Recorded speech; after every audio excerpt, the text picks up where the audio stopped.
30th of June, Ottawa, Bagotville, Sept Isles, Goose Bay, Islander via Montreal. Today proved to be very hard but extremely productive. After extracting the aircraft from the static display, Tony and Sept got airborne for Bagotville, traversing peaceful, well-populated countryside.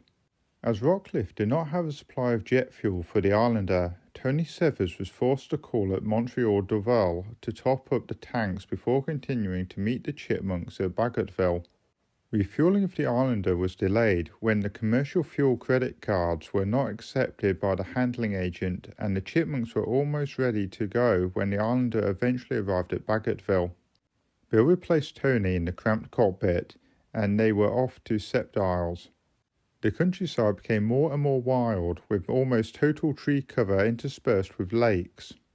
After replenishment at Sept Isles, a check of the weather predicted that the arrival of poor flying conditions would probably prevent the leg to Goose Bay being flown tomorrow, and despite having already flown 2 legs, we decided to continue. This was the first attempt at 3 legs in a single day, and was only made possible by the excellent service of handling agents at the airports. Bill and Tony were helped by a favourable tailwind and flew the 286 miles to Goose Bay in 2 hours 35 minutes. This leg was flown over harsh, desolate terrain, only crossing 2 semi-disused, derelict gravel strips with no signs of any habitation whatsoever. This pattern of countryside was to continue to Baffin Island, with the height of the trees gradually reducing until, beyond the tree line, rocks, ice and frozen tundra were all we looked down upon. By the time we arrived, Goose Bay had all but closed, in readiness for the Canada Day celebrations tomorrow.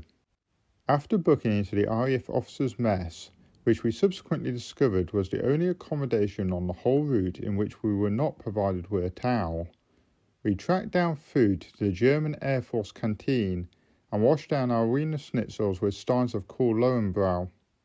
Most of the German aircrew were at a loss to understand why what appeared to be sane, middle-aged British pilots would want to take 2 Chipmunks around the world. They were even more impressed when told that we were not 1/4 into the journey, but had only 1/4 of the way to go to the finish line.